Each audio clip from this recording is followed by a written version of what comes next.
Primera de Corintios, capítulo 12, versículo 12. Quiero que ahora abráis vuestras Biblias en el libro de Malaquías.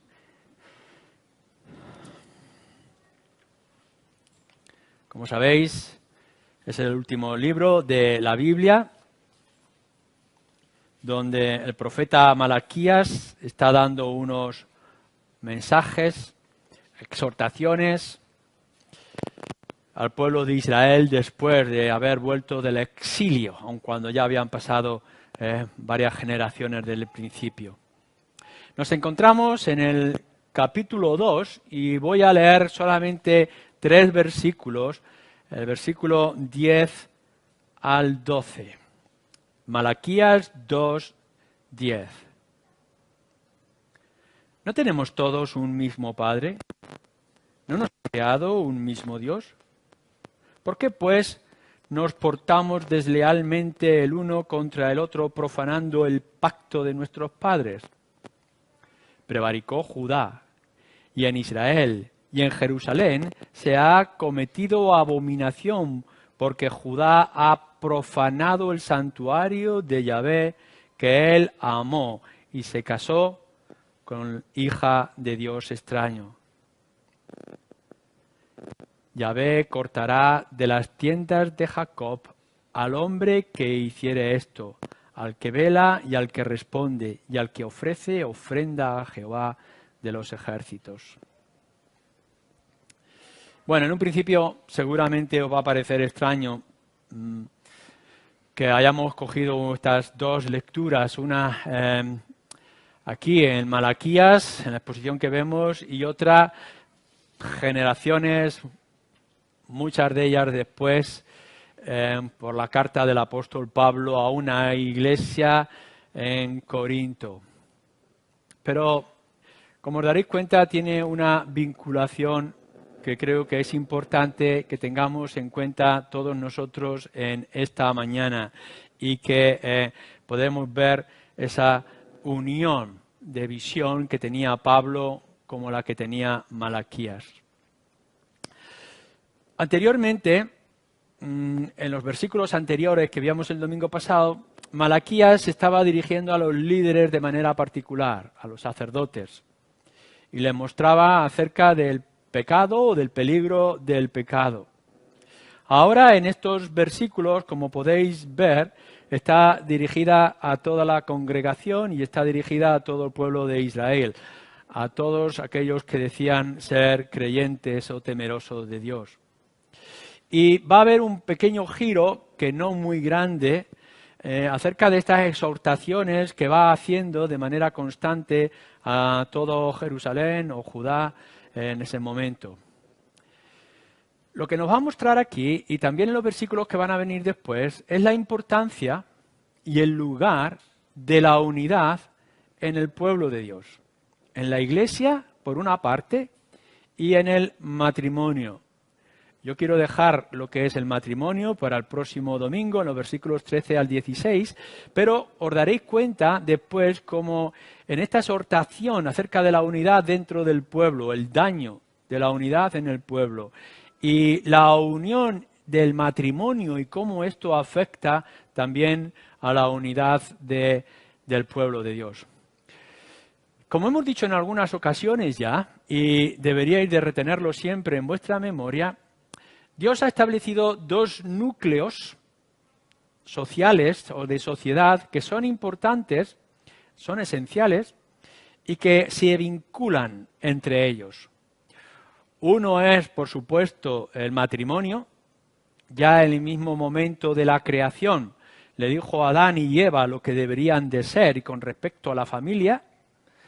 Y el otro es el del pueblo de Dios reunido. Y en estos versículos, y en todo el Antiguo Testamento y en el Nuevo Testamento, vais a descubrir cómo estos 2 vínculos de unidad, lo que es la iglesia y lo que es el matrimonio, se vinculan y se afectan para bien o para mal. Y algo de esto, de esta vinculación y de este daño, beneficio, se encuentra en este texto corto que hemos leído. Yo quisiera hacer primero 3 pequeñas aclaraciones. Por ejemplo, cuando nos dice en el versículo 10, en esta serie de preguntas, ¿no tenemos todos un mismo Padre? Bueno, lo podéis entender de 2 maneras. Que se está refiriendo a Dios como Padre creador, el Dios Padre que tiene sustentación o sustenta a todo su pueblo, o se está refiriendo a Abraham. ¿No tenemos todos el mismo Padre Abraham? Recordáis que eso se repite en muchos lugares de las Escrituras, cuando habla de el Dios de Abraham, de Isaac y de Jacob.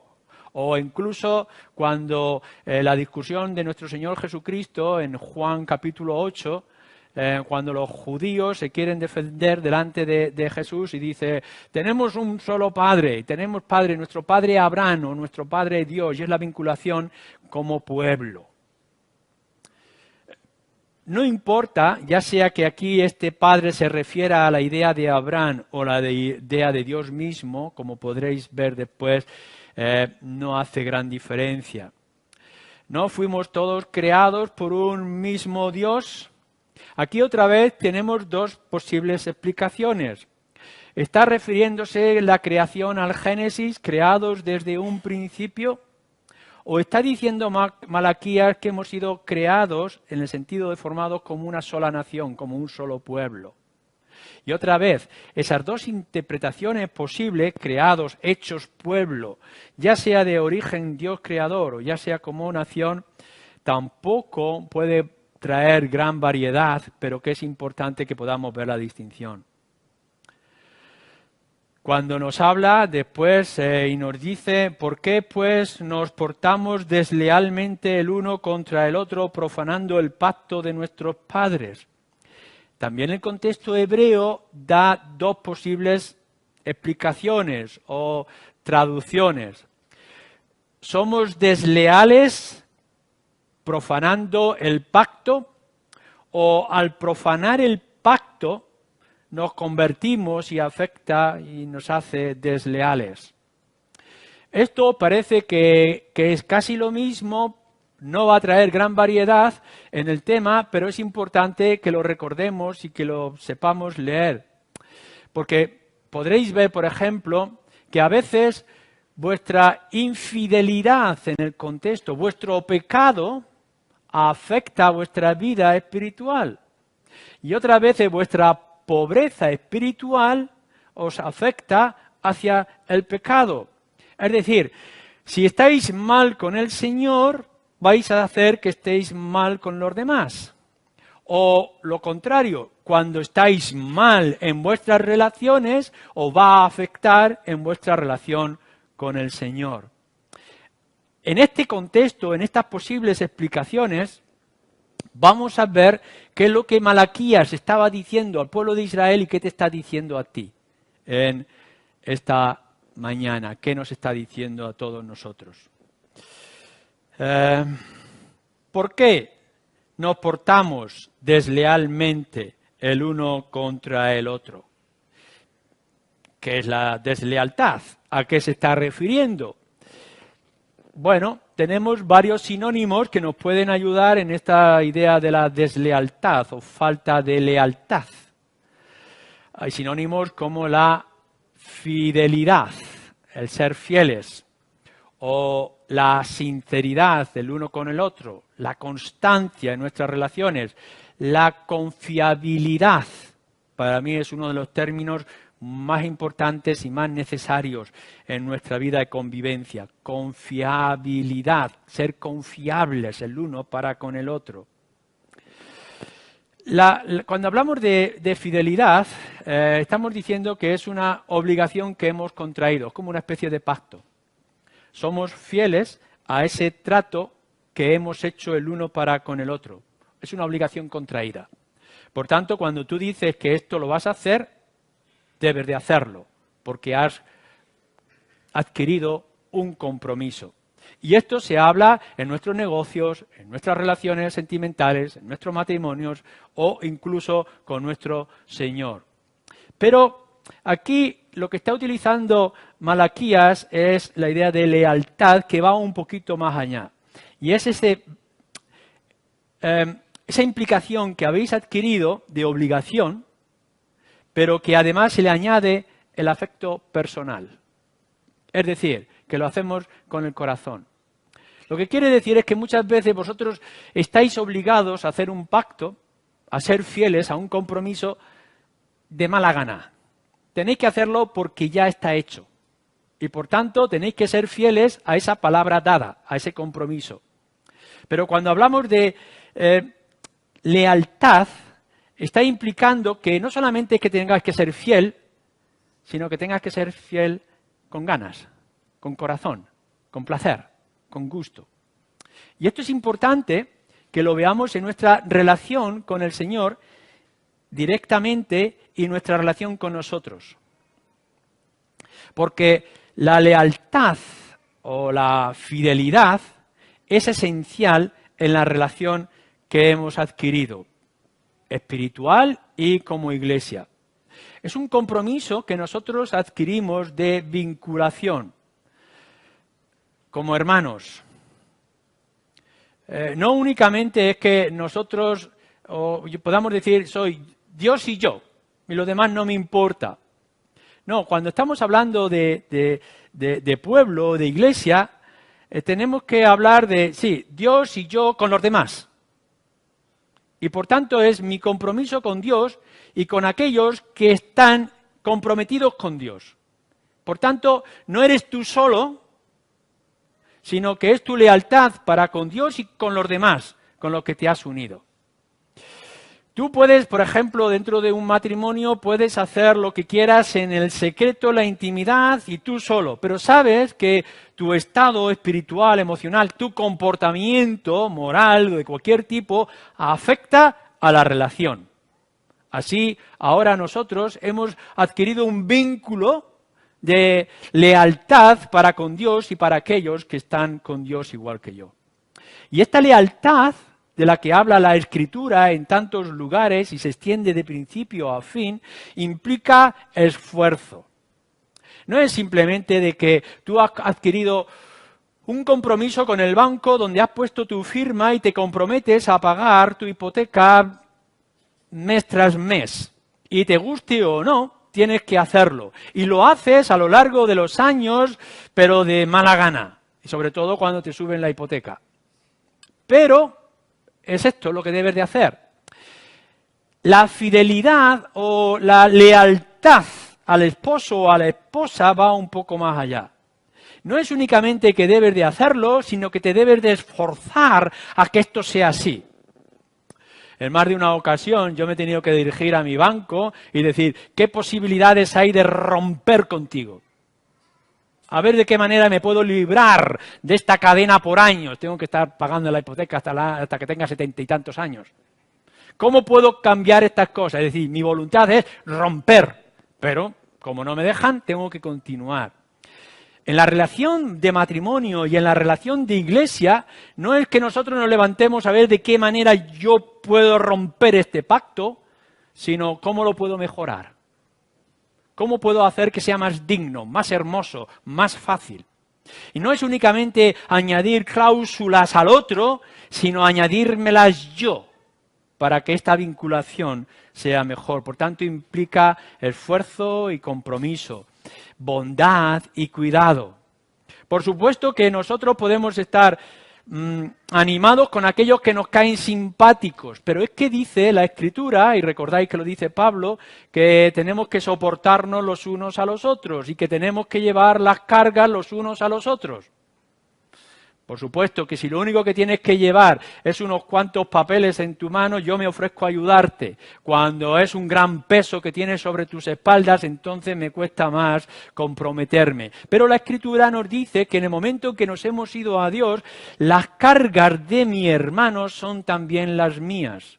Y por tanto implica afecto, ternura, paciencia, aun cuando también constancia, perseverancia, firmeza, y cuando es necesario, como nos hace aquí Malaquías, exhortación que nos guía hacia la disciplina, y la disciplina a la restauración o a la recuperación. No es únicamente que estemos diciendo, este hermano me está molestando a ver si se va por fin de una vez. No, no dice esto en ningún lugar de las Escrituras. Este hermano ciertamente me es molestia, a ver cómo puedo hacer que sea carga más ligera para mí.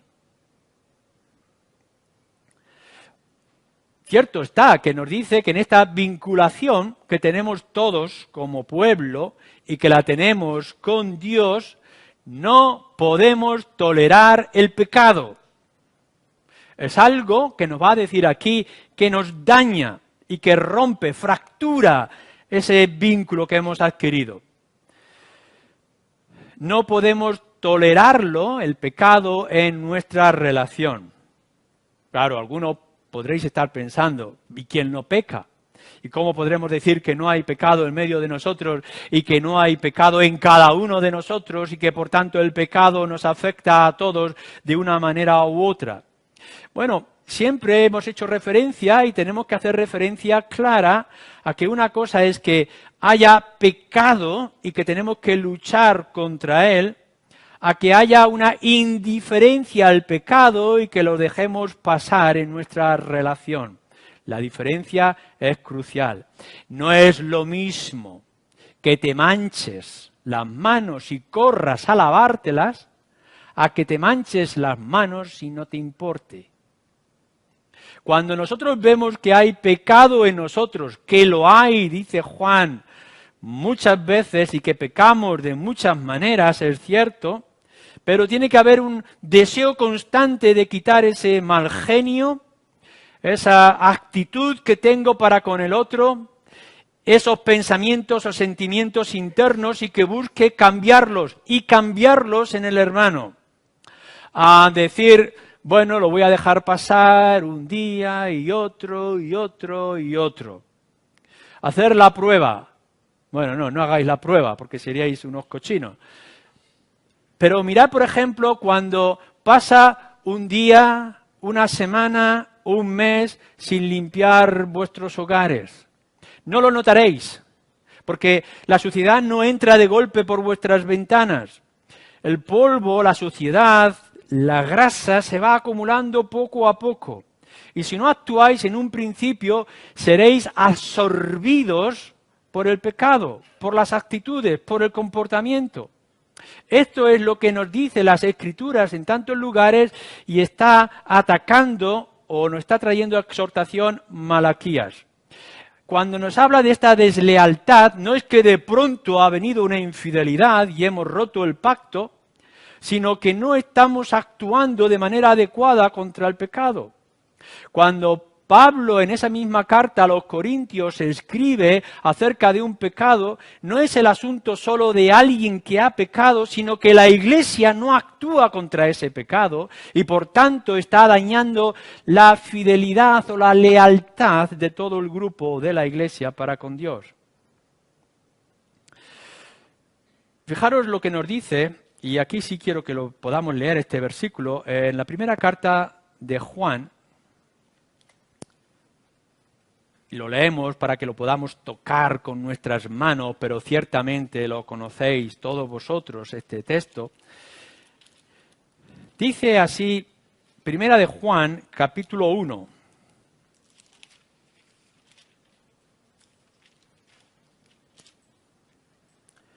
Versículo 6.